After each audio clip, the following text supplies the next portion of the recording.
Welcome here to our conference this morning. I kindly ask you still to wait 5 minutes because I'm seeing that many people are coming right now. So let's give everybody time to join us. It's 10:35.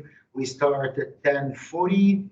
And just to inform you that the meeting is recorded and it will be displayed in our YouTube channel and in our social media channels. And you can use it as you want and as you wish. You will be informed about that as soon as we have posted it on the web. So once again, thank you very much. 5 minutes and we start the meeting.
Some time for some new flowers to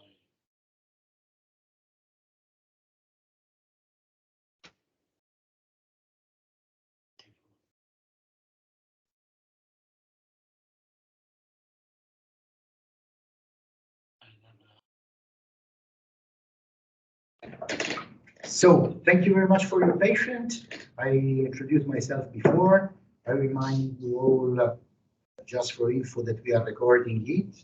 I just want to thank all the speakers in advance, all the people that have been able to come here. Finally, we are allowed to have in-person meeting. Thanks anyway, all the people that are following us or will contribute to the conference online. Skill gaps. Skills are something for ECRN very important since years. We started 15 years ago talking about, for example, a master at the University of Pavia about skills for chemical industries, but also we had examples in Germany, in the Netherlands, so it was very important. Now, with the European Skills Agenda and the Pact for Skills, it becomes a real pillar for the industrial, let's say, development of Europe. And for sure, in this period of lack of raw materials, energy, and whatever, chemical industry will be affected a lot. And to keep it alive and strong, skills are probably the most important component European countries, regions, and European Union could work on. I stop here my introduction. I'm very happy to give the floor to my friend, Mr. Heer, please, advisor of Minister Studying, Minister for Education and Economy in the province of Limburg, and Vice President of ECRN. Please, Dirk. Thank you, Falco. Good morning, everybody, ladies and gentlemen. It is my pleasure to be here physically in the House of the Dutch Provinces this morning in Brussels, and also to see some of our friends through the Microsoft Teams tool, and to be able to open this conference officially. Normally, the honor would have been for our regional minister, Stefan Satijn, who's also the vice president of European Chemical Regions Network, but unfortunately, he's not able to be here, as we see, because he has a government meeting in Maastricht right now as we are speaking. So I ask you to apologize him in this way. While last week we were still celebrating Europe during the whole week in Brussels, all around Europe, and especially in the treaty capital Maastricht, today's conference within the framework of the European Vocational Skills Week will be focusing on how to bridge the skills gap to enable the green and the digital transformation of the chemical industry. I represent the province of Limburg in the Netherlands, on the crossroads of Belgium, and the Netherlands, and Germany. And today I want to give you an example of our policy on how we have dealt so far with the challenges we are all facing in the chemical industry and skills necessary to achieve those goals. Since 2005, Limburg has been focusing on the most important sector of our region, which is the chemical industry, and it has been strengthening its industry over and over. And that has resulted in the creation of a triple helix ecosystem called Brightlands Camelot Campus. It's physically situated around chemical plants of DSM, SABIC, Lanxess, and others. And we have created a modern, state-of-the-art place to be, where also young people, students, have their home, a place where you can meet, share knowledge, have a coffee, have a drink, sit in the park, go to the gym, go to college, and have practical experiences in the knowledge institutions of University of Maastricht, South University, the Aachen Maastricht Institute for Bio-Based Materials, Fraunhofer, Aachen University, TNO, and in the big corporates or in the smaller enterprises on site. South University, one of those partners, has created there a dedicated institute called CHILL, which stands for Camelot Innovation and Learning Labs. It's the place that connects the students to the companies on site in order for them to have positive experiences in our ecosystem and try to connect them and also keep them to the region. The challenge is for us to make them feel like being part of the ecosystem, because so many exciting innovations are taking place there. Mr. Lambie, who is also in this video conference, will later on speak more in detail about CHILL and how it works. The park. And by making the campus attractive for young people, but also for all the other generation, a co-creation effect has started, and everybody is putting the same shoulders under the same goal, achieving goals and challenges in the green transformation of Brightland's Camelot campus. Step by step, we are getting there with the Camelot Circular Hub. Ambitions, they are all bundled in an action plan and in an investment agenda. And ECRN is our voice to report about Camelot Circular Hub to the EU Commission. And on top of that, we have a Horizon 2020 project, also with ECRN and all our partners of the ecosystem, which is called Systemic. It will start in September, and it will also translate literally the cross-border ambitions and connections of our ecosystem with the help of German, Belgian, Italian, and Swiss partners. So, ladies and gentlemen, I'm delighted that the EU Commission is also here to discuss with us on this topic of chemistry and skills. And I'm particularly glad to see that we also have these showcases in the program from our partner regions to show that we already are doing a lot of efforts in our regions. I wish you all a great conference, and I hope that it will be a fruitful gathering here in Brussels and also through Teams, and a special thanks to Valerio and Monica, and also to Volker for making this conference possible. Thank you very much. Thank you, Dirk. And now 2 minutes of ECRN introduction. We will show you a very short video, and then we start with the first panel.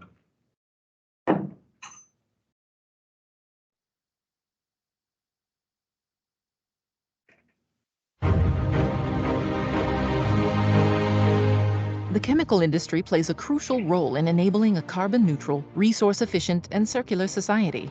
As chemicals are present in 95% of products, improving the sustainability and safety of chemicals is indispensable to deliver the European Green Deal and build the competitive and sustainable economy of the future. The European Chemical Regions Network, ECRN, brings together European regions in which the chemical industry plays a crucial role in economic development, growth, and employment. Originally created as an EU Interreg project to facilitate interregional cooperation and share knowledge and solutions, today the network has grown to a recognized European chemical stakeholder. ECRN advocates for a stronger regional dimension in European strategies and policies related to the chemical industry. We believe that the chemical industry can effectively respond to Europe's societal challenges with sustainable and innovative solutions if its economic growth is linked to territorial development. ECRN participates in public consultation, elaborates joint positions, and represents regional interests at EU level, shares technical knowledge among regions and stakeholders, facilitates interregional cooperation by fostering collaborations among local authorities, gives support with European projects. Our vision is the creation of a Europe-wide network of chemical regions where competitive, sustainable, and innovative European chemical value chains are built on cooperation, sharing, and joint actions. Our policy priorities: plastics and chemical recycling. ECRN facilitate interregional cooperation to advance research and development of innovative solutions to halt plastics waste, and brings the latest innovative technologies developed in ECRN members' regions to the attention of the EU. ECRN raises awareness on the role of sustainable chemistry and regional bio-based production in the EU bioeconomy, which have enormous potentials to replace fossil fuels, reduce energy demand, pollution, and waste, while increasing the reuse and recyclability of materials and products. ECRN means increase regional dimension in the EU policy agenda, give single voice to the chemical region's interests, foster interregional cooperation, improve regional development strategies, create regional partnerships.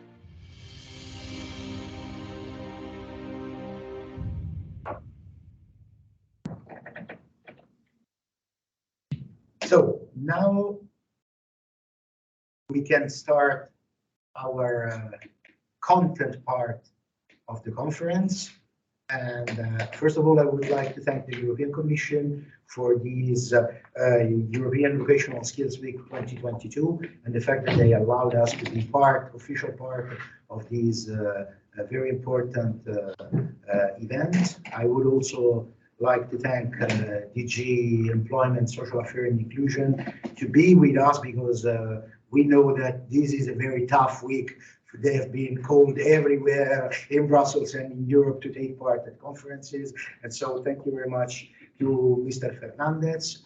The building of these conference will be, first of all, an overview from the European perspective. We will have European Commission, European Council, and then European Industrial Association that will give us their point of view, the shape of the situation, the state of the art, and then we will try to have a little discussion, and then we will move forward to the concrete example that Dirk mentioned before. So I leave the floor to Mr. Miguel Fernandez, working in DG Employment. Thank you very much again to be with us, and I leave you the floor. Thank you, Mr. Chairman, and it's a pleasure to be here. Thanks for the opportunity to present the pact to you in this meeting. I think it is particularly relevant for the European Chemical Regions Network. As you will see, we understand that the pact is on the same vein that you had just mentioned in the video, working together, joining forces. I will be mentioning this a lot because this is the motto and really the driving force for the pact, and also with a strong regional dimension, which was also mentioned. So completely in line with what you just presented and the objectives and the work of the network. Let me share my screen with you. Let's see. I think it is this one, and now I will. Okay. I guess you can now see the presentation. Yes. Okay, perfect. Then briefly, I will present the main elements of the pact.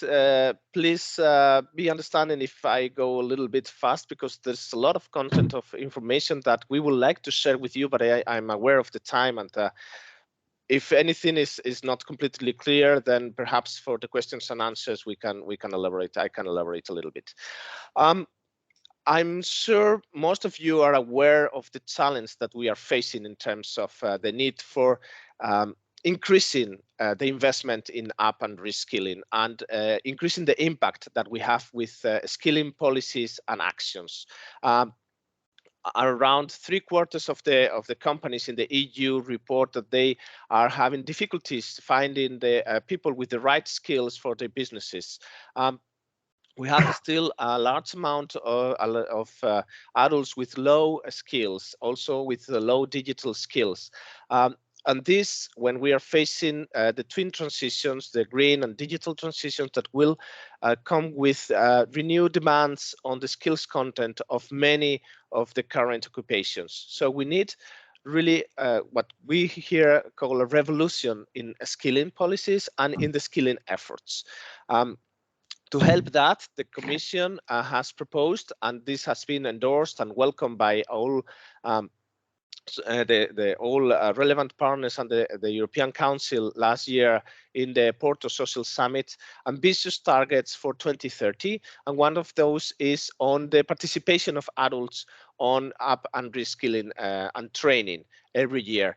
This would be, we understand 60% of people participating in training every year by 2030, so that this becomes the norm. This is the culture that we want, a cultural change that we want to bring about, so that this is the new normal in firms. Obviously, this needs quite a step forward for many of us, and we cannot do it alone here in the Commission or in the public authorities taking as a whole, because we are aware that. We lost you. Sorry. Now you're back. We have lost we lost your voice for a couple of seconds, but now you're back. Okay.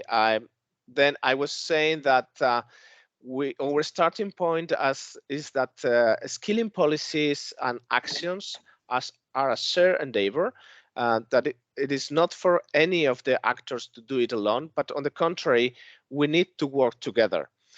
all types of stakeholders, public authorities, of course, but also education and training provider, businesses, both large and small firms, social partners, chambers of commerce, all stakeholders that can really contribute to this huge effort that we need to do to face the challenges of up and reskilling. The pact is about that. It's about mobilizing all stakeholders and helping working together. And that for a very specific purpose, to have impact on the ground, to really bring action so that we have opportunities for people of working age for up and reskilling. This is the very clear focus of the pact that we try not to lose sight of. The pact is based in the idea that working together, we have a lot of advantages, that forming partnerships around up and reskilling will help us gain more meaningful impact on the ground, will provide also economies of scale, and will bring more clarity on what we need to do and how we need to address those challenges. At the same time that the pact is very specific in the final objective of having this direct impact on up and reskilling opportunities, it is very flexible in the way that stakeholders can cooperate under the pact. At EU level, we are focusing on building large-scale partnerships, at least one of them in each of the key industrial ecosystems that have been identified by the EU industrial strategy. We want to bring together all relevant players along the value chains to work together, to pool resources, to share their skills intelligence, to have better access to the tools and instruments that they need to define projects for an up reskilling. This is currently our focus, and I will tell in a minute where we are. But this is not the only way in which we need to work. There is obviously a very important level to work, and that is the regional level. As I said, this is our priority as well, because a lot of what has to happen on up and reskilling needs to happen at the regional level. There is where stakeholders can more easily create networks and cooperate and find common challenges and common responses in the area of up and reskilling. That's why one of the focus of the pact will be to build and regional partnerships, and at the same time to strengthen the regional dimension of the large-scale partnerships. And last but not least, also there can be individual commitments of organizations committed to the pact. By the way, I have seen that the network ECRN has recently applied to become an individual member of the pact, and this, I understand, has been already accepted and communicated to you. So welcome to the growing community of members of the pact, and looking forward to for specific commitments and actions of the network. But as I said, the pact is very flexible. It tries to encompasses all initiatives also at EU level that can contribute to this higher investment in skilling. And that's why, for example, it builds on the blueprint projects that had been financed by the Erasmus Plus program, and that are focusing on identifying skills needs and skills and training content to address those skills needs. And also builds on the community of members of the European Alliance for Apprenticeships, as well as in the long dating work of social partners in many sectors that have reached agreements for up and reskilling. So bringing all of this together under the pact to really boost the work, the joint efforts of the stakeholders for up and reskilling. We already have 11 large-scale skills partnerships in the 10 ecosystems that together are committing to provide up and reskilling opportunities to close to 6 million people. And we are working with many of them to enhance these commitments and to make them deliver on those. In addition, we have now over 600 signatories of the Charter of the Pact, which means that these individual members commit to the 4 main principles of the Pact, which is working for a lifelong learning culture in their organization, working together with others, forming partnerships, avoiding discrimination in the up and reskilling actions. And these are very different type of stakeholders from all member states that are already committed, and that will be the base that we will work with to build a stronger regional and EU-wide skills partnerships from now on. Also with the help of the support services provider that we have contracted.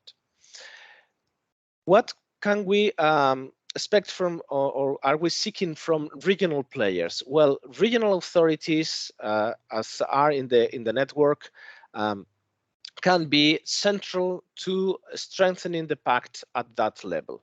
They are in a unique position to liaise, to work together with different stakeholders in the area, in the remit, and they can both promote skills partnerships in the region or strengthening the networks they already have, as this one, as the European Chemical Regions Network, and they can also mobilize other stakeholders so that they take the step to commit for up and reskilling, and also they can increase awareness of all players. We are aware that many of us are already aware of this, of the need for this effort, but still we need to increase the awareness of others so that they become more acutely conscious of the dimension of the challenge, of the scope of the challenge. We have many regional authorities and regions working already with the pact in different large-scale partnerships as individual members, and also forming networks that are cooperating with us to strengthen further the pact. So, in a nutshell, let me reiterate that we feel there is a strong need to increase the investment in skilling. We need to do this together. This is not only a task, a responsibility of the public authorities, but all key players need to be involved and work jointly, ideally under skills partnerships that can bring the advantages of these joint efforts and pool of resources. Regional authorities there, as I said, have a very good position to really cooperate and promote the pact and the work of other stakeholders for up and reskilling. So let me finalize by inviting you to consider how to bring forward your commitments and to implement them and deliver on those with up and reskilling actions, and bring others, increase their awareness and bring others to work together with this objective. Thank you. Thank you very much, Miguel. Yes, you are right. We have applied and we have received the official confirmation that our application was accepted last Friday. So now we are thrilled to start working concretely with European Commission and all the other partners, because we think we could be a very good platform. As you mentioned several times in your presentation, regions could be the real and the right pillar, one of the two pillars of the, or at least maybe three pillars, because we need public authorities with public funds and a little bit of direction from our level, but then you need industries and vocational and educational training institutes. So this must be the magic trio playing this game. And my idea as regional representative is that this game must be played from two levels: bottom up from the regions to Europe, and top down from Brussels, will open the pathway to the regions. And hopefully in the next months, we will find a way to work together. Now I leave the floor to the council, my very good friend Leonardo, who works for the Italian delegation in the Education Committee. And let's hear the words of the governments, because without the approval of the governments, we are not allowed to do anything. So thank you, Leonardo. Thank you, Folco. It's a huge responsibility what you trust on me. Okay. Anyway, thank you for the invitation. Thank you also for the opportunity to tell you about the importance of the topic in the process of policy making at the EU Council. Indeed, I want to bring the experience on this issue through this role as attaché for the Italian Ministry of Education. And first of all, I can confirm that we have been involved in an extensive and proficient dialogue on the adult education and lifelong learning, which are actually the pillars of some action such as the European Pact for Skills. Briefly, I want just to draft a picture of the main legislative insight from the document that we have worked on, and the key messages that arise from this discussion and that can be sort of guidelines in the implementation of the European Pact for Skills. Since 2016, the object, the issue, the topic of this conference, the skills gap and the skills mismatching have raised a lot of attention from the European member states government, even because the impact of these two conditions are quite evident on the economic sectors, and that's cause for an intensive discussion to figure out solution to at least contain these phenomena in our regional national ecosystems.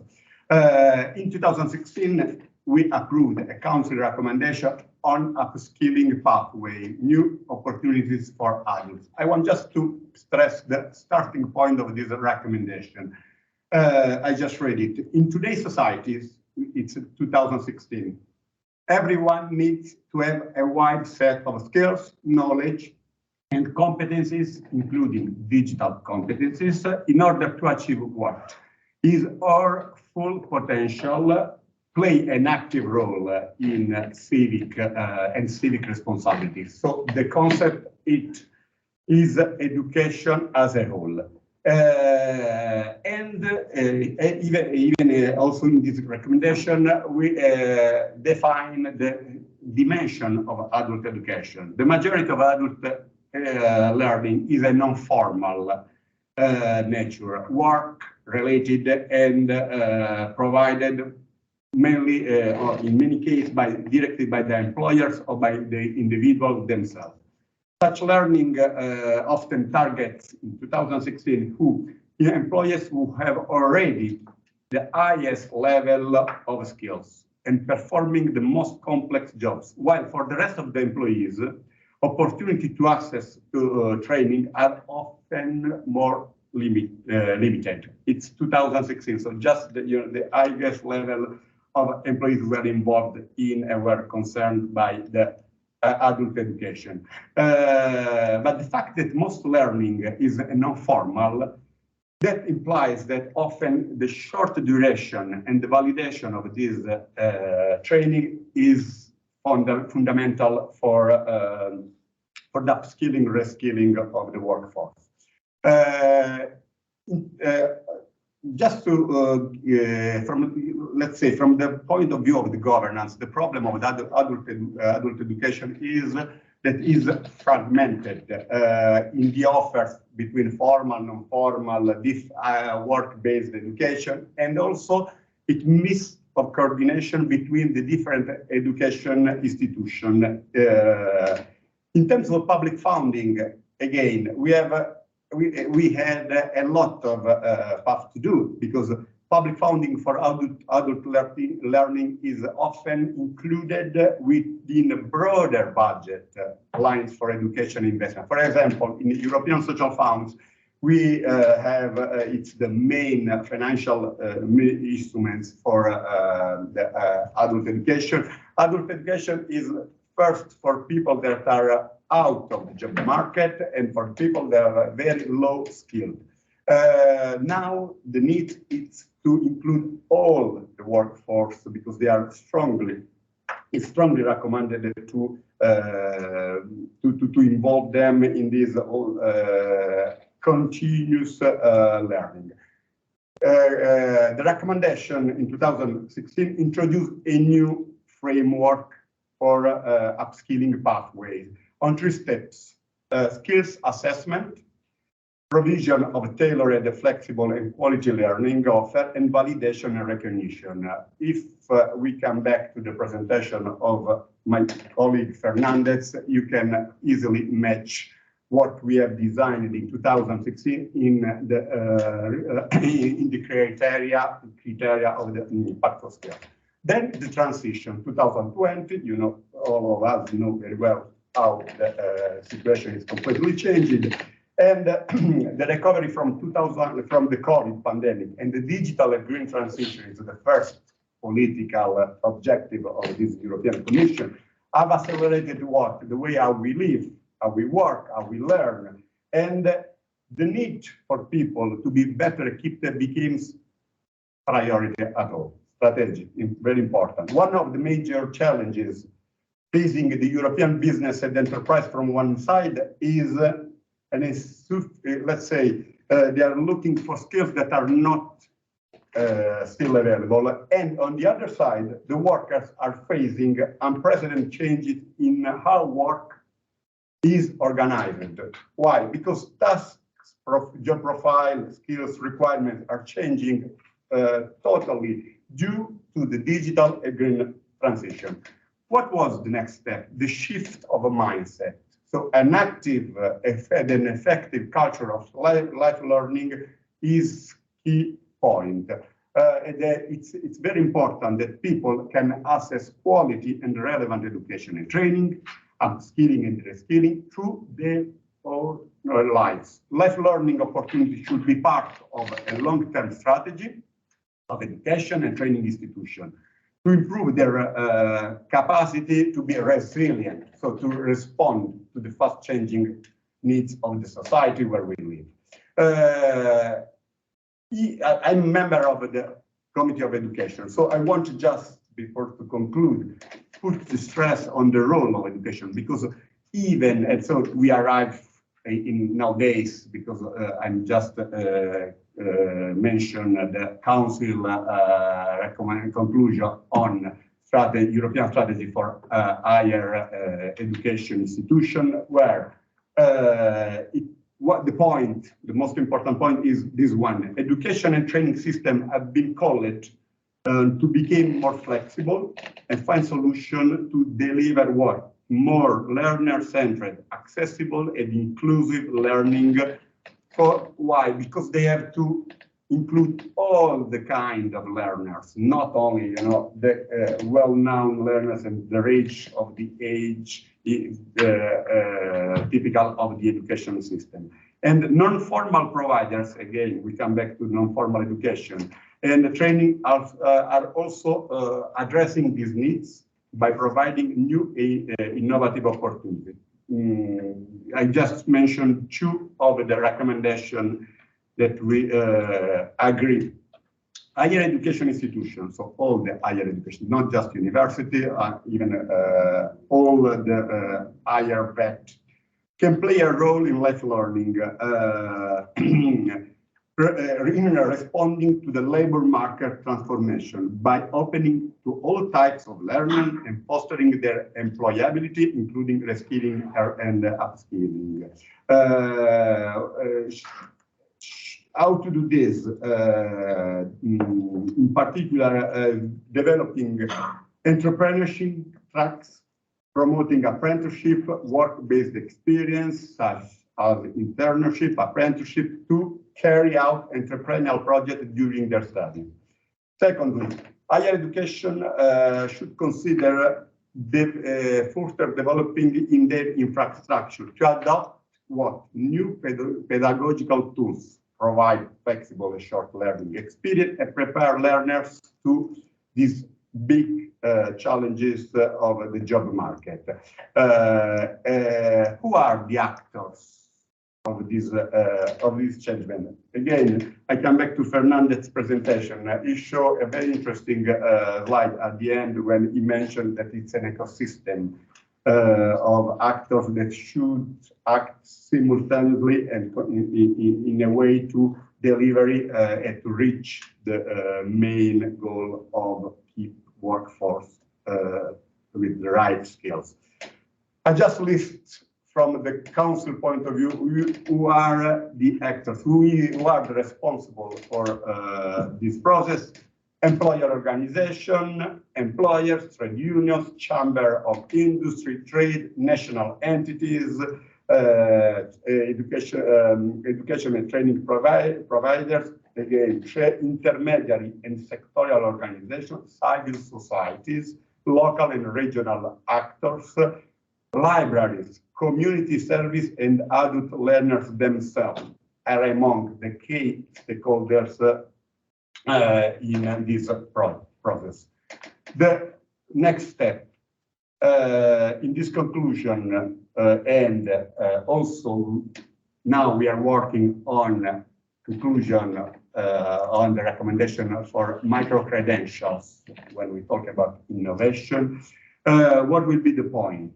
Higher education institution, vet institution, adult learning providers, and other providers of micro-credential, including employers, it's a strong point, it's a key point, this one, are recommended to cooperate and to integrate the latest research findings in the design and update of learning opportunities. So in adult education means innovation in the tools in which the educational programs are delivered, but also in the way how we deal with the new type of learner. We are talking about adult, and when we talk about adult, we put the attention on also on the work-life balance as a priority and on the process of co-creation of the educational goals of this kind of initiative. Thank you. Thank you very much, Leonardo. Just underlining one point before giving the floor to Nora. It is very important, the mindset changing. No more formal education, or not only formal education training. COVID taught us that we can do things in a different way. Maybe we can learn some good things also from COVID. So I think that is the most important thing that Leonardo said. We are able and we have to look for tailor-made education and training, because I am almost 15 years old and I need education in a different way than, I don't know, Monica, which is 30-something. So that's a very important thing to know. That's what mostly European Commission and then supported by the Council decided. I think that's the part of pathway we have in front of us. But now I leave the floor to Eleonora to see from the industry side, which is the view from the European level for industries. Thank you, Eleonora. Thank you so much, Folco. Can you hear me well? Perfect. Great. First of all, I would like to thank ECRN for the invitation. It's my real pleasure to be here and to give perspective of the chemical industry and the employers of the sector on this very important topic. I would like to share my screen in order for you to be able to follow my presentation. So can you see my presentation? Yes. Okay, great. I'm Eleonora Izoppo and I'm Policy Executive of the European Chemical Employers Group. At first, I would like just to give you a couple of words about the organization I'm representing, which is ECG, meaning the European Chemical Employers Group, a recognized social partner, which represents employers in the chemical, pharmaceutical, rubber, and plastic industry. ECG was founded in 2002. So this year we are celebrating our 20th anniversary, and we have 17 members, not only from EU countries, but also outside the EU, namely UK and Norway. And I'm really happy to see in the agenda that one of our members association, members representative is present also in this conference. Through our membership, we represent more than 94,000 enterprises, 3.3 million direct employees, and a turnover of 614 billion in the EU. Our work is mainly aimed at shaping the EU policy in order to make, let's say, it beneficial for the chemical industry. One of the main points of our work deals with social dialogue. We entered in social dialogue in 2004 with the back then European Mine, Chemical and Engineering Workers Federation, which dissolved in May 2012 and merged into Industrial Europe. Together with Industrial, we developed a very strong dialogue and collaboration aimed at identifying the main challenges for the industry, as well as to find a balanced solution, both for employers and workers in the industry. With them, we often issue joint position paper, as well as we are involved in a number of EU-funded projects under the heading on promoting social dialogue. Another part of our work deals with lobbying and advocacy activities, mainly focus on social affairs, as well as on policy in the EU agenda, which has a direct impact on the social dimension. Finally, I would like also to mention other two activities which we deal every day. I will just mention this because I will come back later in my presentation, and I don't want to repeat myself. These activities are the ones in the framework of our 3 working groups, including a working group fully dedicated to education and lifelong learning. And from our experience, I've seen a great increase in the activity of these working groups because the skills issue, the issue of education and lifelong learning is becoming more and more important for the industry. Last but not least, another important activity for ECG, it's under stakeholders partnership, where ECG collaborate with other kind of stakeholders. But on this, I will come back later. Now, to focus, to go into, let's say, the focus of which are the challenges and the opportunity for the chemical industry, companies and also the main stakeholders in the chemical sectors agrees to the fact that currently the industry finds itself in front of some challenges, namely what is called the double twin transition or the quadruple transition, meaning that the industry is going through 4 different transitions, which are, however, extremely interlinked one with each other, and on which the chemical industry needs to succeed in order to be competitive and to reach as well the goal of becoming the EU goal of becoming climate neutral by 2050. These 4 different transitions, which are interlinked between them, are climate neutrality, circular economy, the implementation of the chemical strategy for sustainability, as well as the digital transformation in the industry. These will inevitably have an impact on skills, Indeed, with the implementation with this quadruple transition, we will have the implementation of new technologies in the industry, but also the implementation of new business models, as well as a change in the job profile. New job profile will emerge. Others will slightly change, while others will become, let's say, obsolete. These inevitably will require new skills for the workforce, as well as more different kind of competencies. We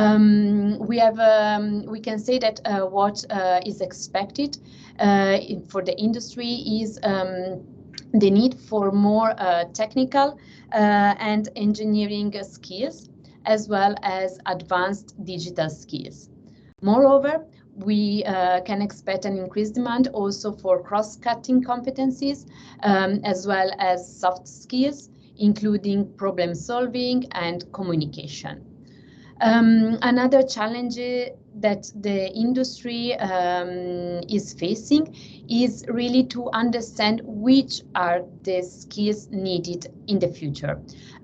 We know that there will be a change, but it's really difficult to predict now which kind of skills exactly will be needed.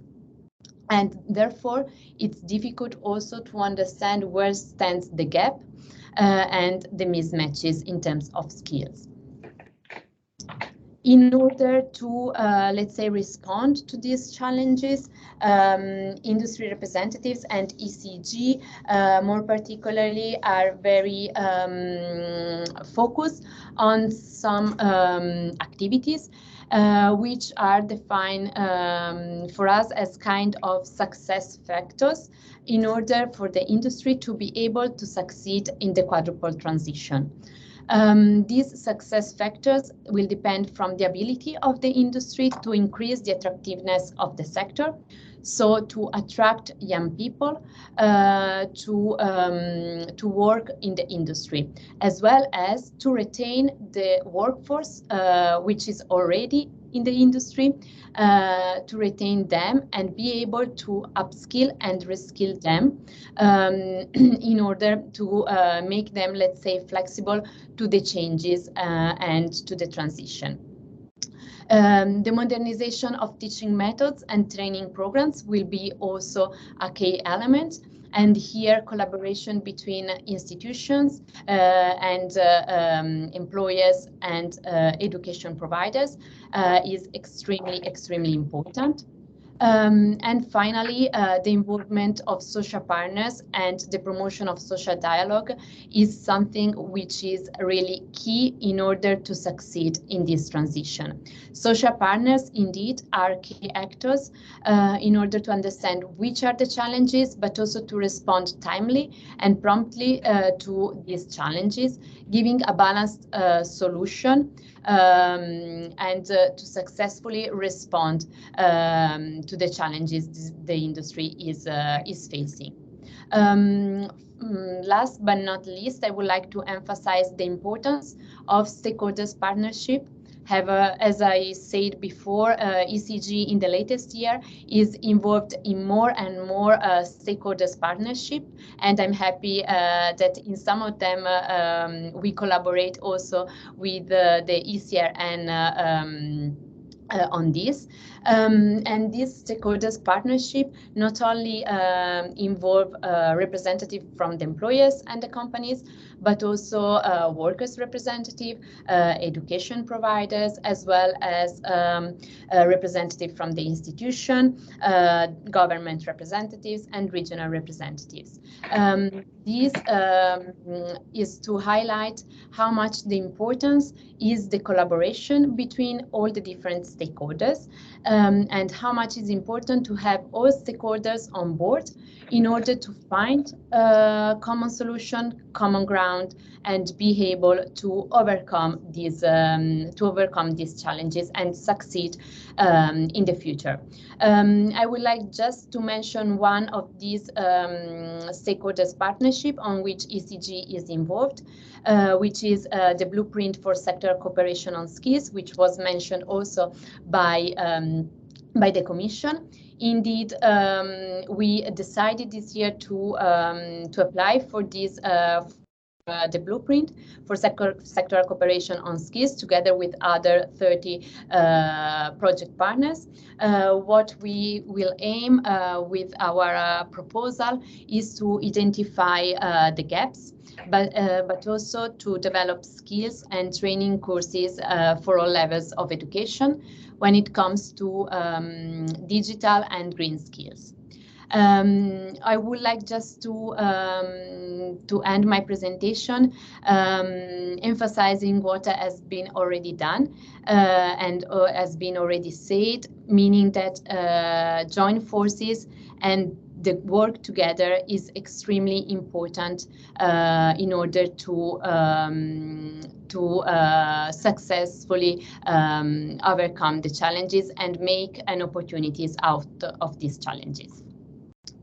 Thank you so much, and I stop here, and I'm really happy to respond to any question if needed. Thank you very much, Eleonora. About question, everybody who is connected via Teams, just drop a line in the chat and we open your microphone to ask the question. For those who are here in the room, raise the hand and I give you the word. What I would like to stress on about Eleonora presentation are two aspects. One, the needs they are one of the needs they see in this situation, which will be the skill needs in the next 5 to 10 years. And I think it's very important what Miguel said during his presentation. We have to develop together skills intelligence. Using the new technology as we have, I think it will be feasible. That was also behind what I said about Leonardo's intervention. The tailor-made training we will be able to do it thanks to these. Skills intelligence is probably the most important technical pillar for the development of Pact for Skills.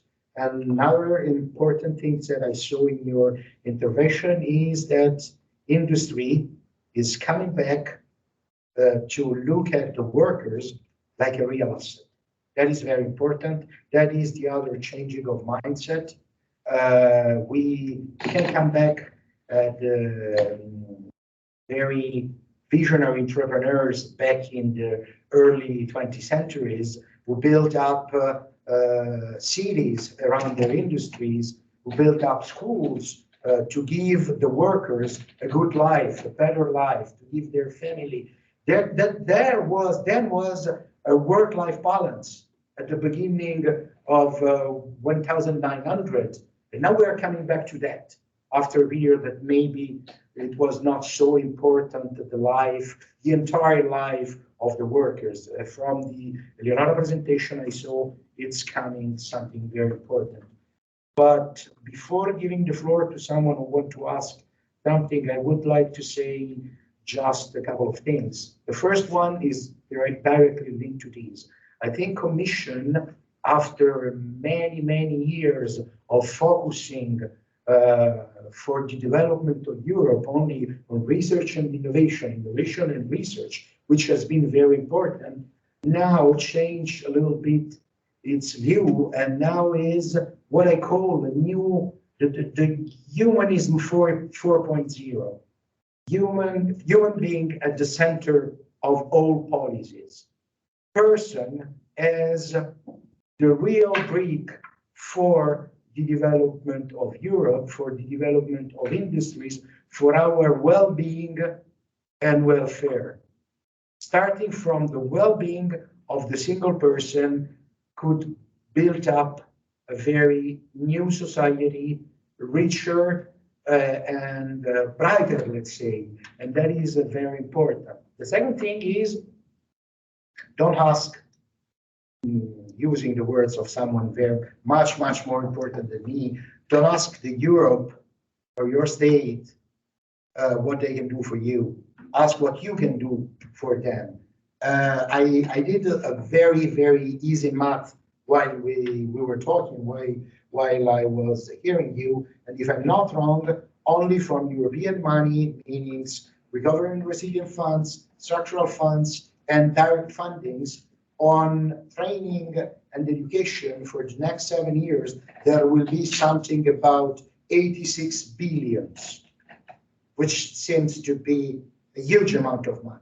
Then you divided it by 7 years, and then you divided it again by 300 million European in working age, because Miguel told us that we have to be trained every year at least 30% of the workforce from 16 up to 68 years old. It means that we have every year 50 euros per person. It means peanuts.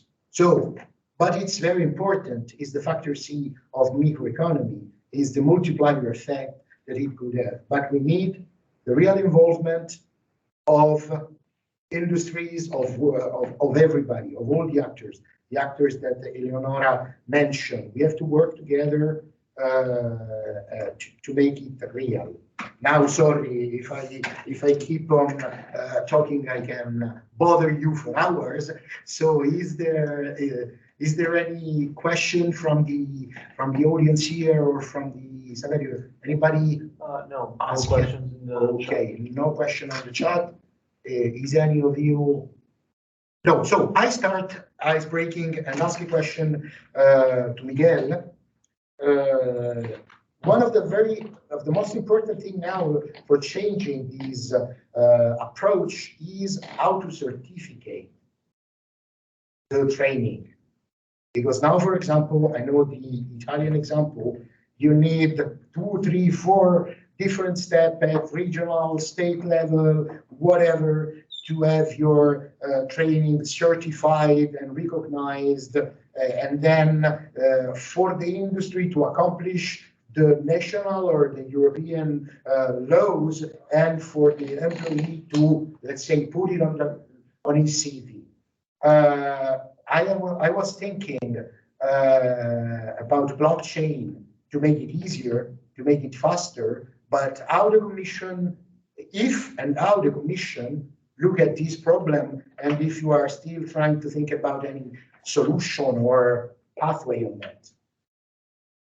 Mm-hmm. Well, thank you for that question. Yes, indeed. This is a problem and has been identified, and there are some proposals on the table to address that. Let me say, because I tried to summarize that the Pact for Skills is not a standalone measure. It's part of a broader political framework, the Skills Agenda, launched in 2020. In fact, it is one of the 4 building blocks that brings together all the efforts of all the stakeholders. But there are many initiatives in the skills agenda, and I could mention particularly 2. One was already mentioned by Mr. Lorusso, that is micro-credentials. There is a proposal on the table, and probably he can speak more with more knowledge about this. But the aim is precisely that provide a framework, a European framework of confidence that allows all players, employers very much in particular, I'm looking to Mrs. Isopo now, and workers, to identify the value of the skills that workers may acquire in this short duration training that is so often now the case in many sectors. This is a reality. The proposal is not creating nothing new. It's not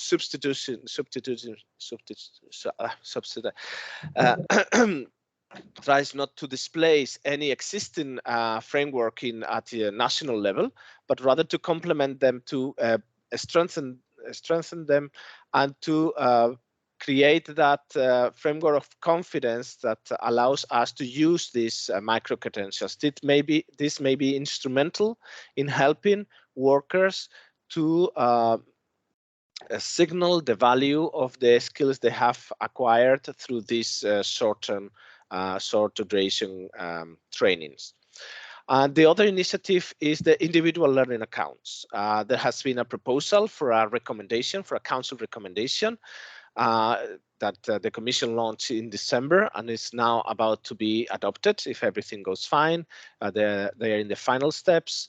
And this will create, this is recommending member states to have a system of individual accounts with entitlements for each working age individual in their member states. So a universal system with which everyone could have a budget to spend on training according to their needs and to their circumstances, so that they are empowered to decide on when to train, on what to train. But this is not the only, this is the main feature of the proposal, but this is not the only one. This comes with an enabling framework that puts a lot of emphasis on ensuring quality and relevance of training. And there are a number of measures there that are aimed precisely at identifying what are the mechanisms that can allow us to really recognize and credit the training that individuals may acquire in their working lives. So there is definitely a need to make that training is relevant, addresses the skills needs of the sectors of the industry, and also that all training that workers acquire and possess, this is credited and therefore can be valued by the market and by their employers. So yes, this is part of the strategy of the skills agenda that the Commission launched in 2020. So Miguel, thank you very much. You are saying us that we have to build up a very nice project on using new technologies for these micro-credentials and whatever. It could be a sort of suggestion for some of us here in this table, because there will be place for something new and interesting. Leo, do you have anything to add to the European code by? Yes, I can just complement with some information about micro-credential. Of course, the text is under embargo. We are discussing and finalizing this council conclusion in June. But as Mr. Fernandez said correctly, rightly, is that the real objective is to work on common criteria on quality of education, because the risk with the micro-credential is that comes is an instrument where in the backstage there is a strong digital educational technologies, this enabling technology that permit, for example, to have more flexible courses and human-centered organization of the content and of that. But on the other side, we have to be sure to keep the quality at the best level for all the learners. So to avoid that the market could have some distortion from the, let's say, not controlled educational providers. So this is one of the main concerns that we are discussing at level. But of course, we are completely agree with the European Commission on the need to use, to adopt, and to push for these new pedagogical tools as maybe as an instrument that can increase the participation of adult learners in lifelong learning. Because the problem is that the European target is a little bit far from the situation of the in terms of number of participants every year in this, let's say, working upskilling and skilling process. So this is the big challenge. On the other side, okay, the blockchain is one of the potential solutions to make this certification available. And again, come back to the 2016, if in the framework designed for upskilling and reskilling, there was already this three-dimensional skills assessment. So today we call this skills intelligence, tailored and flexible as results of this possibility to check the real needs of skills for each person, and finally the validation and the recognition of skills, because this is important. Short-term courses are the most suitable solution for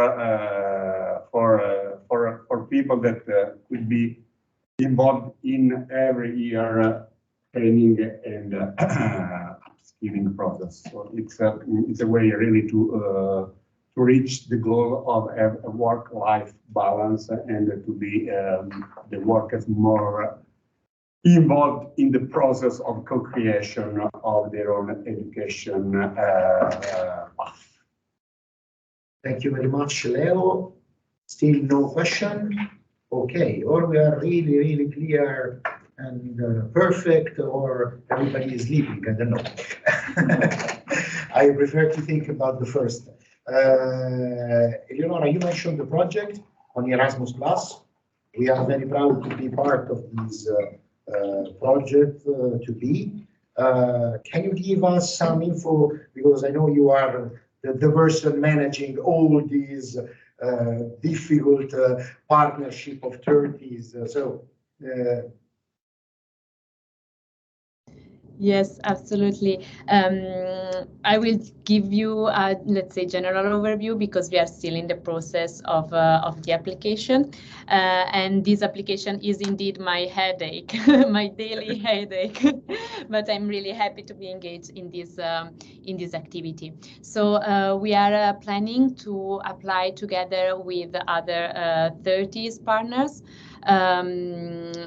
from different kind of stakeholders. As I mentioned, there will be not only employers association, but also regional representation, as well as we will have workers representatives with our social partner Industrial Europe, as well as education providers. What we would like to look at is which kind of gaps are there in the industry, and especially we will focus on green, digital, and skills, as well as skills to produce safe and sustainable by design chemicals, which is foreseen in the chemical strategy for sustainability. So this will be the first step, a kind of skills intelligence, which is the first step in order to identify. Then we will work on a kind of response and answer to these gaps, and we will identify how these gaps can be filled. So which kind of activities at the education level will be needed, as well as develop curricula in order to meet the challenges. So this is, let's say, a kind of overview of how we would like to approach this issue. As you can say, it's kind of different steps. First, identification and skills intelligence, because we have seen is, let's say, the major problem and the first step we need to take, and then a kind of response, a reaction to this. We will try to cover, let's say, a number of subsectors of the chemical industry, because, as you know, the chemical industry is quite wide. So we will try also to focus on the different subsectors, as for example, pharmaceutical, rubber, consumer chemicals, and so on, in order also to have something which is tailor-made to the need of the different subsectors, being the chemical industry a very, let's say, wide sector. Thank you very much. Thank you, Eleonora. So I think it's time to close this top-down vision from Europe to the regions. I really would like to thank Miguel, Leonardo, and Eleonora for a very exhausting and interesting presentation. Sorry to have bothered you with my consideration, but now let's pass to the bottom-up approach and to the who in the fields daily deal with the chemical world, chemical environment, and skills linked to that. So I'm honored to give the floor to the president of the Polish Chamber of Chemical Industries, Mr. Tomasz Zielinski. Please, Thomas. Hello, everyone. Sorry, Mr. Zielinski, would you need me to share your presentation? Would you like me to share it? It was sent to. Yes. Yes. Yeah. We'll be sharing, right? Have some remote, or I'll just. You can tell me when you want to go to look at more. All right, just thank you. It's great to be here. Really important subject for the skills of the support chemical industry. So I would like to share with you just a few best practices what we do as a chamber, as a Polish Chamber of Chemical Industry, as an employees organization, probably, and how we look at all the skills box of anyone, needs of employers and needs of employees. How can we connect it on these two areas to get them successful? So, just a few words about PRPC. We are, as I told you, employees organization. So we are mainly focused on and around companies deal with the chemical industry in Poland. Not only because we have some members also from abroad, but operating, of course, in Poland. So things that, of course, we look not only about on the interests of our companies and what they really want and need, but we also look at the situation around them. What could be global impact, what could be impact of trends, like also workers' problems, skills problems, etc. So, yeah, we can do. From that point, of course, we are active in many areas. I can tell that at anything what's happening around the chemical industry. So if there is a need of support from a regulation point of view, so of course it's one of our top 3 activities what we do is regulations. But many other projects we do to help companies, but to help the market and chemical branch as total. To also help that branch be ready for any challenge of the industry. That's more like that. Okay. So we also, as a member of CEFIC and also ECEG, we can keep an eye on the situation what's going on in Europe, but it's still not enough. Let's say like that. So it's really great that ECRN is in the subject. That's great. We would like to share some ideas also about how to improve, especially the cooperation around Europe, because the problems and needs of the sector in Poland is could be at different level, for example, in other countries. So, okay, we can move directly to the situation, because the chemical industry in Poland itself, well, it's quite big. It's a little bit over 13,000 companies in the sector, which is more or less 335 job places. Yeah. So it means that our share in our national industry is like 18, almost 12, 20%. So you know that exactly the chemistry is everywhere.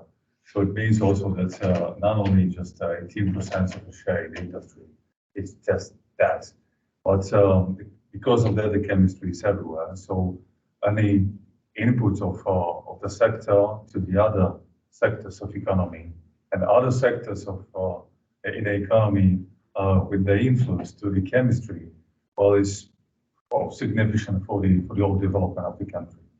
So looking at that, okay, we try to let's say collect just a few points and a few ideas about the skills some years ago, and we looked what's happening on markets. I mean, especially at work markets. Like, for example, at first, when we see, it's not just a problem of skills. The situation we have for a few last years, it's just we have less employees. I mean, not enough. I mean, of course, when we look at the skills in chemistry are really important, and it's obvious. But we also see, try to look at the situation in the companies. When in most of cases, they have no choice choosing anyone for work. Some years ago, the training of a new worker, a unit worker, it was up to 6 months. Now it's the average is 3 months. Just because, first of all, the rotation is really, really high. Second, it's that anyone would like to work for chemical industry. That's great. That's the first step. So we take anyone who wants to work with us. Then we think about the skills areas when we give the person, how we build the training program and so on. When we look at especially graduates, especially at universities, we see that at least 3/4 of them they're not able to see the chemical plants, the chemical company, any kind of from the inside. I'm not talking about just look at the company driving somewhere through the highway and just okay, there's some installation, some units, something like that. But from the inside, the average of practices of training during the studies is like 1 month. So for most of students, it's like to just to apply to be after that just to fulfill anything, and that's it. Just in some cases, we have a real practices, but 1 month being in a chemical plant, it's mostly not.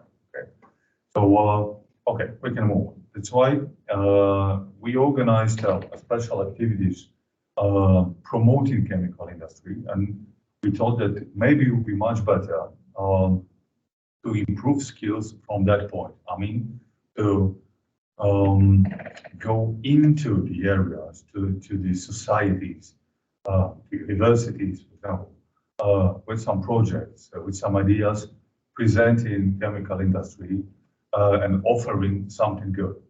But offering, I mean, something good, everything's good in it, but offering some good conditions, some perspective, how it looks like for real. So, one of our main where we can go to projects. Okay, so we stop with that. We organize many projects. First of all, you see some logos on them, but why it's like that? Any of the project is connected to some important things around promoting chemistry, but also one of the goals is to catch good people, to keep the best people, to improve their skills, the present skills. But what we see, it's one of the most important. It's not to maybe rebuild skill, but it's reskilling. It's a changing of the idea of the real work, which is completely different which was 5 years ago, and it's right now. So one of our flag projects is ChemHR, so Human Resources for Chemical Industry. We started that in 2013. So it's basically a project focused to universities, especially to graduates, but not only, also to lecturers, professors, etc. So from one point, we have one side, from our side, we, and together with our companies, member companies, we present how the chemical industry work really look like. I mean that the most of students, as I told you, is not able. Most students haven't seen before any plant, and they are not able to see during the studies any facility. But secondly, during the lectures, what they see the table, they see the PowerPoint, they see the theory, something like that. So even most of professors or doctors or lecturers, academic tutors, they don't even have, let's say, have that really deep knowledge about how it will look like.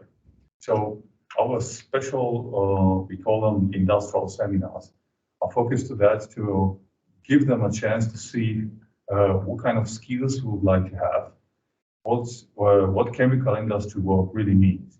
I mean, that's, for example, logistics, especially in chemistry, it's really specific. It's typical for the branch for any kind of product, liquid mixture, powder, pressures, type of transport, packaging, whatever.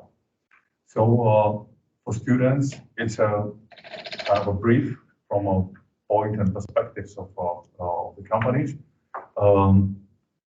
If someone is interested in, for example, logistics, so maybe that person can change their profile, graduating university with more skills of logistics and take some courses or some trainings. It's the same with any areas. 4.0, the same. So we can go with another one. The other one is, let's say, it's maybe I can name it as offer of scientific and technical conference, which is organized by us in the place of in a university. It's not only for professors, but also for students. I mean, to create a kind of a to make them place a possibility to present what they do, and to connect especially the results of the projects, interests to the audience, which are people from the industry, and also be closer to the tutors to help each other also be connected with business. So 4.0. That's really, really important project we created a few years ago. It's Chemistry 4.0.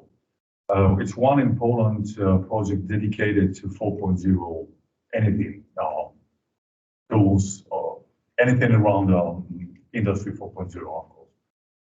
But of course, focused in chemistry, and it's connected also to this KMHR project about the special skills needed for the future work for especially graduates.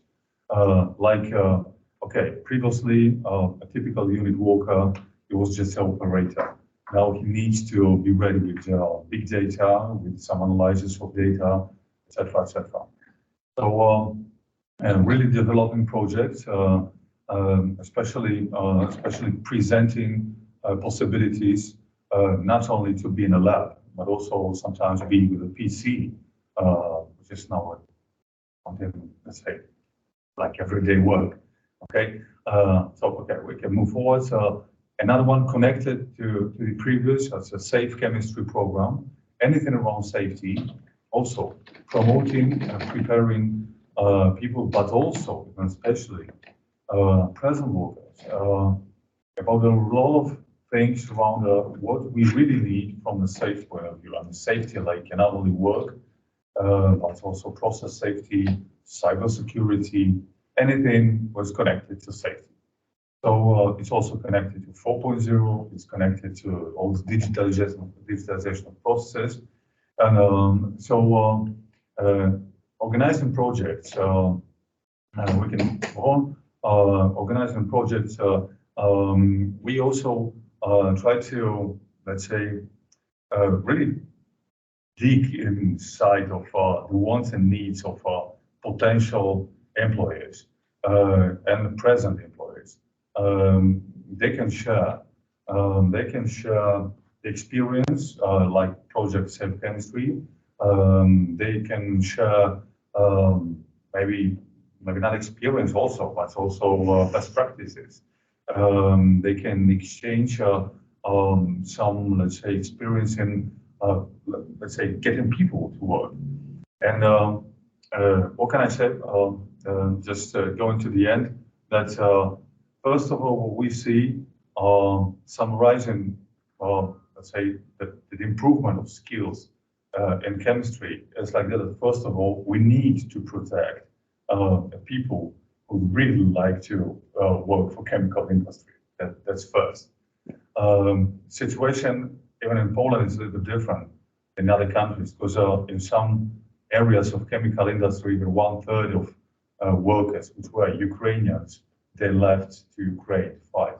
So many of companies just stay with 1/3 of brigades out.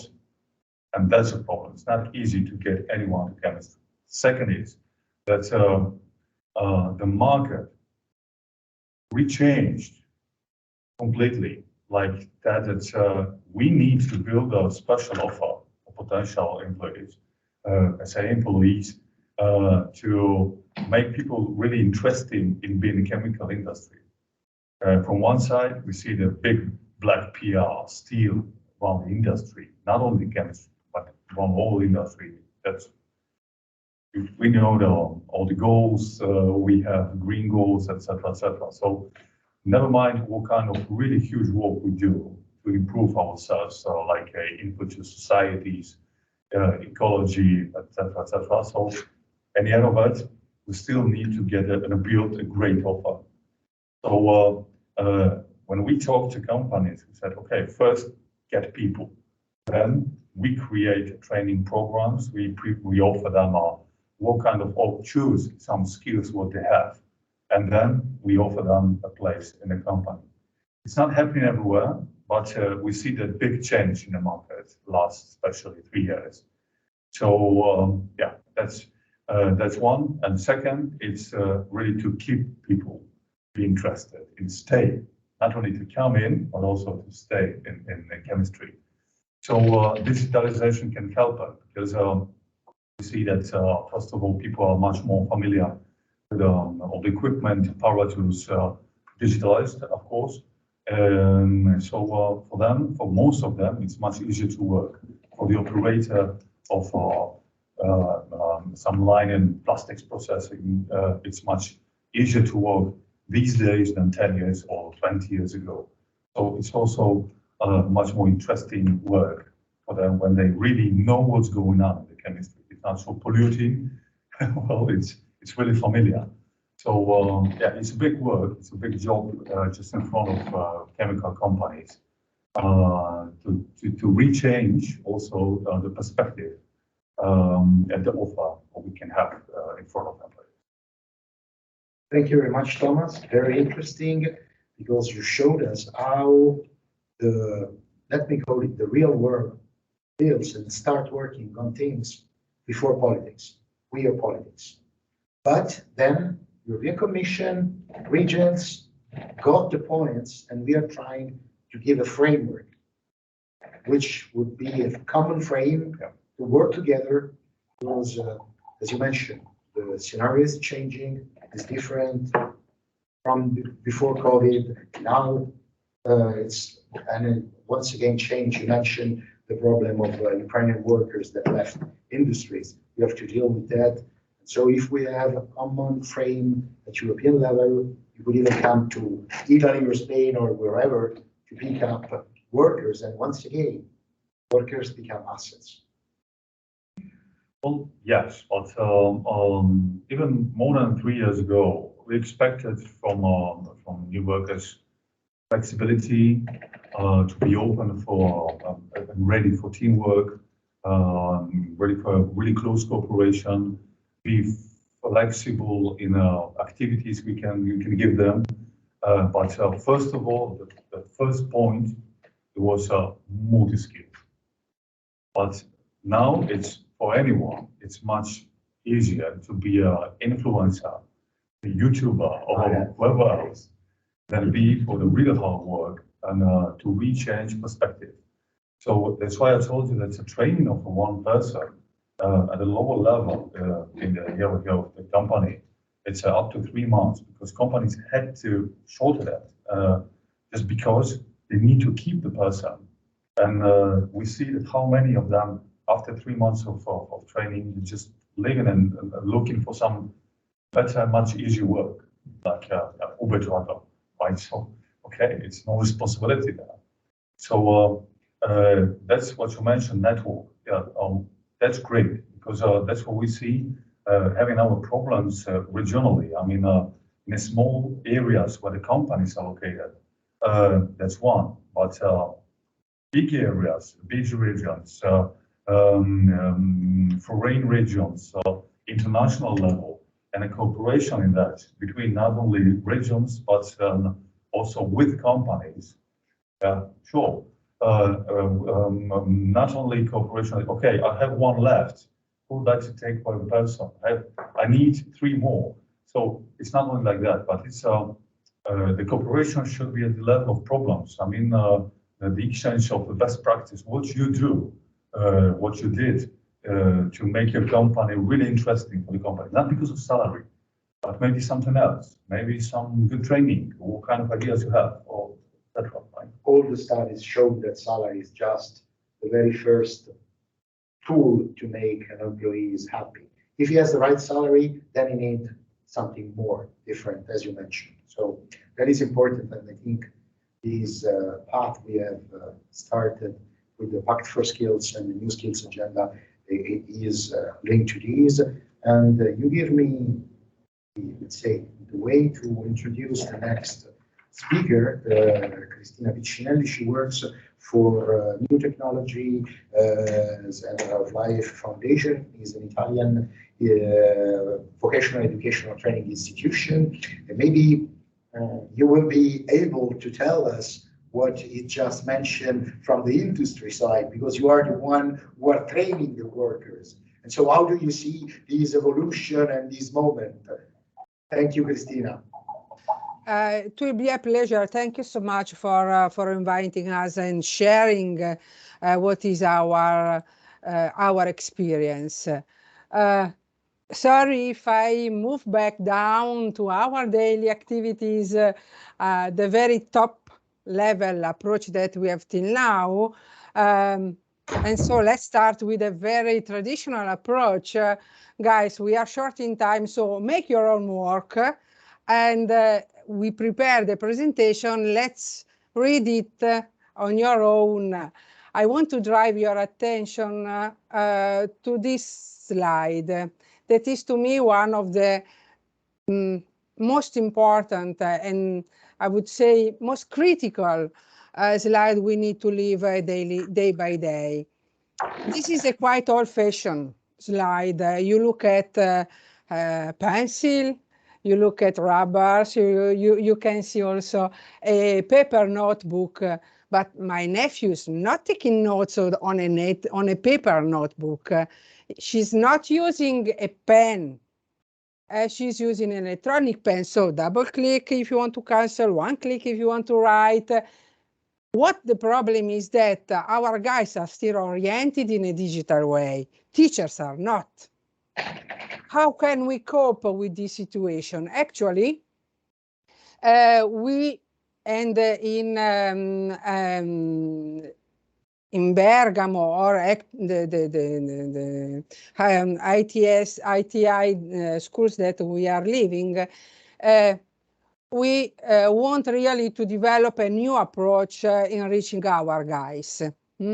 Chemistry is not totally perceived in a good way, at least in Italy. Chemistry is still seen as a pollution. If you think about green world, you think about green economy, circular economy. Green chemistry is only just third option, fourth option.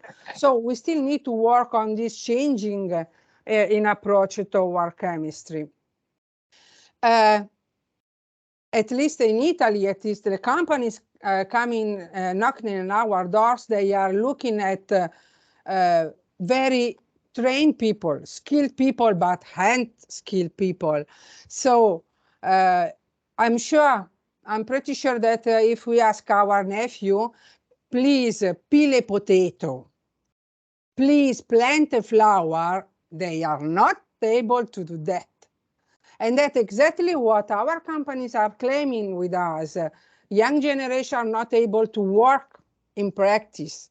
So it's correct, we need to develop a digital approach, we need to develop a kind of problem solving, but we don't need to forget that we also need this part. Our people should be trained to work hard, to work day by day, using not only the mind, but also the hands.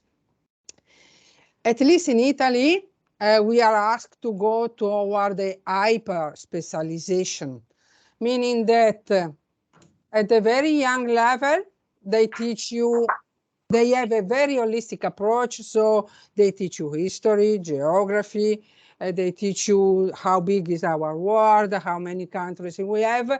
But actually, the cone is going closer and closer and closer. And when we are at the top, that's what our companies, our members is asking to us. So hyper specialization, people should be problem solving in a very, very practical way rather than a mind approach. What we are doing to think is something like let our university to think and leave the regional higher technical institution like we are to develop and put ideas into practice. Just to be on the side of green generation, of green turning, trying to close the mismatch between what companies are asking and what schools are actually nowadays proposing is we are just creating a new course dedicated exactly to green generation, to green to the green world. So it will start a new pathway in which a green economy will be the main title, will be really the focus of our newest approach that as ITS we will propose to the market. I want to be short, and actually, as I said, we have a very nice presentation, so why not to have some time looking at the all other slides, but because we need the inputs from Polish we have already seen, Camelot we will see, so we really need to cooperate just not to create a very regional, in which regional means national institution, national preparation to the work. So I really appreciate this kind of I would say cross-linking between we that should create the people for the future. We in ITS, we have also a kind of placement office. Carmen, that she's also online, she's the placement responsible. And maybe she can also, I would say gives her contribution to this, how difficult it is to find the right profile for what the companies are nowadays asking to us. So we really need to collect, we really need to put all together ideas in order to fulfill the needs for industries in the future, in the near future time. Thank you for your time, and I'm here for questions. Thank you, Christina. I don't know if Carmen want to add something as you suggest or not. She was not prepared. That's a surprise for her. So let's give Carmen some time to prepare. And Folco, good morning to everybody. I'm here. Unfortunately, I have my toothache, so it's difficult for me to speak. But was present by the first second. No, we And saw I you. listen. Thank you very No. much for this interesting speech. Okay, thank you, Carmen. So now, no, Christina, I would like to underline the thing you mentioned, the fact that we need to train people at very different level, not only at the very high technical, because the new generation are a digital generation. But you know, as Thomas mentioned, the reskilling probably is for the next 5 years the real problem, because there is still people like me who was born analogic and now is obliged to be digital. So we have to become digital, and the young generation must learn something analogic. That's probably the mix for the next 5 years, and then we will see what happens, because the world is changing so fast. So yeah, thank you, Volker. You perfectly pictured the story. Yes, we need to become digital, and young generation and a bit analogical. Very, very good definition.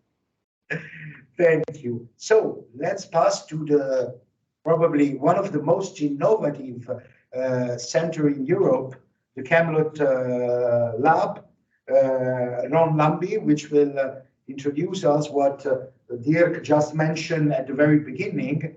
And so last but not least, another real concrete European experience bottom up. Ron, the floor is yours. Thank you very much. Good afternoon, everyone. And yeah, thank you for this invitation. I hope you can see my presentation. Yes. Yes. All right, then maybe a small introduction about myself. Yeah, as you see, my name is Ron Lambi. I'm a business development manager at Camelot Innovation and Learning Labs. And in a short way, in the rest of my presentation, we call it chill. It's a very chill environment to work here. I'm a chemical engineer from origin, worked for 17 years in different positions within the DSM research organization here in the Netherlands. Did also a master in business administration and work now for 8 years in Chill. And Chill is the place where we make a real connection between education and business. To give you some more information about the organization, Chill is a public-private organization founded 10 years ago by several large chemical companies like DSM and SABIC, and different educational organizations. From vocational level, University of Applied Science level, and also on university level, within the University of Maastricht. Our ambition is to deliver more and better educated students for the region in the domain chemistry and materials. And we do that by having students work on real cases, questions and challenges from the chemical companies. So in that sense, Chill is really a part of the curriculum of our educational organizations. To give you an idea on what specific topics we can help those companies, I make this small overview. It's not complete.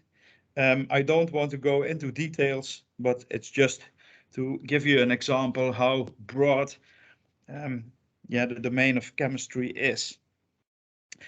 There is, or they have all one topic in common, and that's sustainability. Well, nice to have this ambition, but how can we achieve it? How can we deliver more and better students for the chemical and material companies? I think I have to address 3 main focus points. And starting with the first, where do you set up this kind of organization? A lot of similar or public-private organization in the Netherlands with education are located on or in the educational institutes itself. And we firmly convinced that you should do this in the immediate vicinity of relevant companies and not on the educational institutes. And for chemistry and materials in the south of the Netherlands, that should be Brightlands. And maybe to be a bit more specific, the Brightlands Camelot campus. Chill is located in the Center Court building.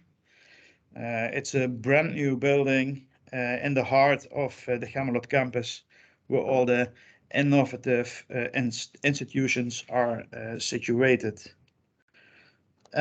Furthermore, we also need some state-of-the-art facilities and equipment, from small-scale laboratories to scale-up and even demo plant areas. A substantial part of our financing, and you can imagine that, is going into these facilities and equipment. But nevertheless, it's available for everyone who wants to use it. And of course, we are part of a large ecosystem on this campus. An ecosystem where knowledge can be exchanged, where equipment can be shared, and where projects can be executed together. Due to the fact that the figures change every day, probably I'm not very specific or accurate, but at least more than 100 different companies are located on the factory side of Brightlands, and even more than 80 innovative institutions, research departments, and knowledge institutes are on the Camelot campus. How do we work for companies? And companies that can be corporate companies, that can be small and medium enterprises, or even startups. We call this innovative way of working communities for development. And in such community, you can define 3 different roles. First, we have an amount of students. We call them the young professionals, mostly, depending on the assignment, between the amount of 1 and 3. And the students are working for credits. It's all part of their curriculum. Secondly, we need an experienced professional, and that's one of the employees of CHIL. And for all the domains or laboratories, we have employees mostly on a master or PhD level available to help the students with their assignment. There is also a coach, often a lecturer or a researcher from one of the educational institutes connected to CHIL. He or she ensures that let's say the team, the community follows the correct course. And of course, you need an assignment and the facilities in which we invested a lot the last years, as I mentioned already. 10 years ago, we started with CHIL with a lot of students and only a few assignments. Now we have much more assignments than students to fulfill them. So we also have to recruit students outside the founding fathers of CHIL, and probably that means also outside the region. Finally, you see there is also an assessor, and he or she ensures that the learning objectives set by the educational institutes are actually achieved without being part of the community. So the coach, that can be a lecturer from one of the students in former years, they work together on the assignment, and there should be someone who has a helicopter view and sees whether the students have learned all the objectives. To give you an idea, The standard length of an assignment is about 20 weeks. That's the maximum we got from the educational institutes to let the students work on the separate assignments. And if we need more time for a project, and yeah, as you all know, chemical questions can be, or innovative research questions can be time consuming. The coach and the experienced professional will stay in the team and they can continue while the students will be replaced by other ones. And by doing that, in that situation, we can guarantee quality and continuity. So what is so innovative in this construction working in communities for development? Well, let me say this, there are more than the 4 bullet points I mentioned in this slide, but I want to make it a little bit compact, and I only mention the most important things. We work with students in real life cases. We do real contract research and development. So we think there is a win-win-win situation for the students. They work on real life cases, the lecturers who in general have a lifelong learning concept, and for the companies. And for the companies in both ways. In one way, they work with students who can think out of the box, but also who work with new talent that is not available on the labor market. So they are working together with students and can eventually see whether the students can be the new employees of those companies. So we think not in training skills in advance, but we just want to let the students work in communities and developments. And afterwards, we are convinced that they learn the skills they really need. We are a result-driven organization, make agreements with companies and deliver what we agreed on. So we actually change from a learning obligation, like the educational institutes are, to a result-driven organization. And it took us 10 years to be there. The experienced professional as a backup. We need those experienced professional in all domains of questions or assignments we start to help the students, to help with the research, and to guarantee the quality. And last but not least, we build up an elaborate account management and business development team because we think we need to know the market, we need to know our customers, but we also need to know the educational institutes and their students to really build new partnerships. Normally, it takes me a lot more time to explain something about Chill because there is a lot to tell. So it was a challenge to compress it in 10 minutes. Of course, if you want to know more about Gemmelot Innovation and Learning Labs, you want to know more about our innovative educational concepts or the projects we work with the companies, you are very welcome to contact me. And I would thank you for your attention. Thank you, Rob. Your presentation was amazing because I know quite well the environment back there in Limburg.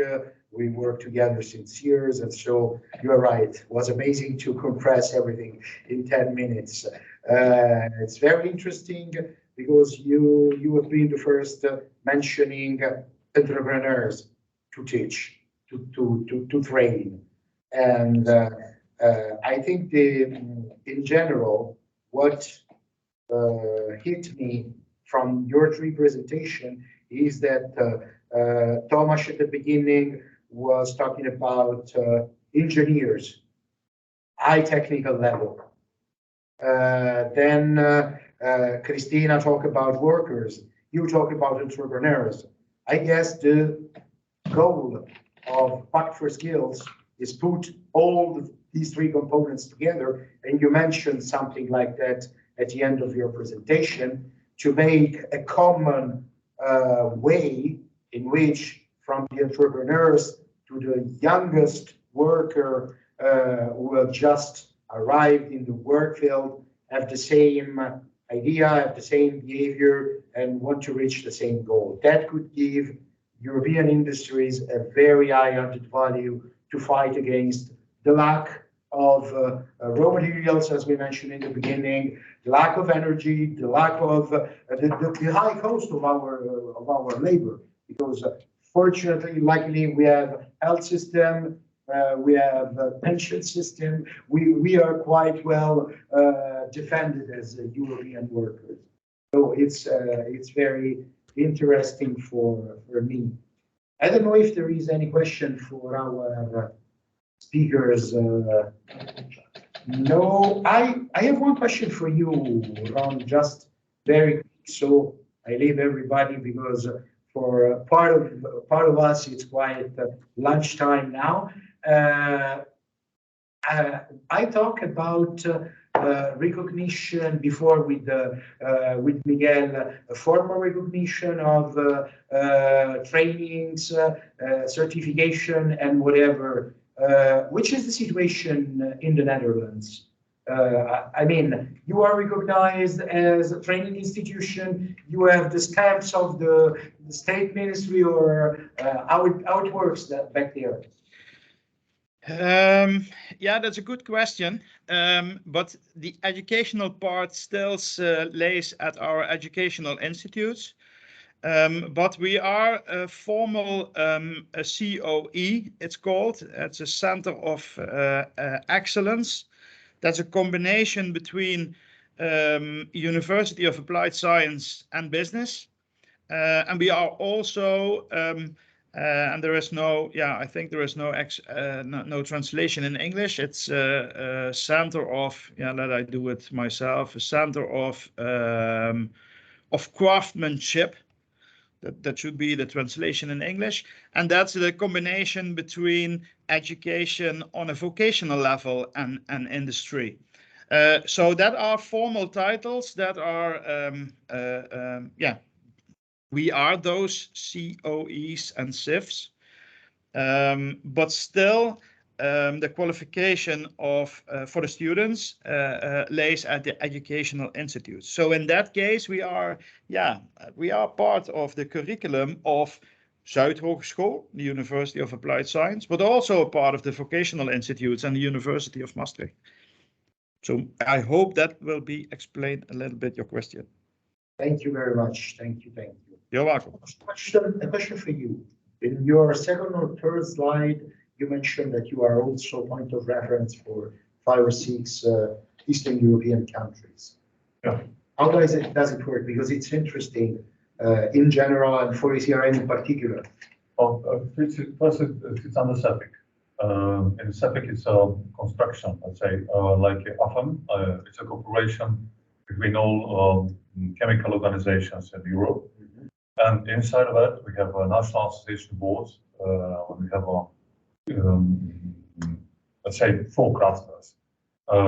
One is a Central Europe cluster for together 7 countries like Visegrad Group and the rest I mentioned, so Poland, Hungary, Slovakia, Czech Republic, Croatia, Bulgaria, and Romania. Well, the other clusters under leadership by some other countries like Nordic, based in hands-on Finland, Western in Austria, and the 4 cluster the biggest countries like Germany, France, Netherlands, Belgium, and others as a separate. But it's like that. It's we do not cooperate a lot about skills, about the problems of employers, employees. Sometimes we we just discussed the problem. I mean that we can recognize there is a problem, but mostly we are focused on our regulations and present regulations like ETS or some others, so European Green Deal and others. But it's well, it's not in the top 10 even, right? That's a problem, of course. Well, we tried before pandemic time. We tried, especially in the Visegrad group. We tried to organize ourselves, especially in the support around universities, and create kind of a cooperation not only at domestic level but also international level. But of course, COVID happened, so it was totally blocked. With that, that's why we would just stay focused on our domestic for now. We try to reopen our AMHR project at international level. So I think the second part of the year it will start again. Great. Calvin, I saw you pop up before and then disperse. You want to add something or just a technical issue?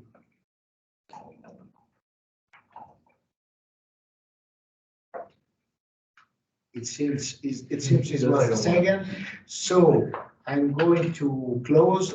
Before closing, I really would like to thank Monica, Banca and Saverio Baba, the officers of European Chemical Region Network.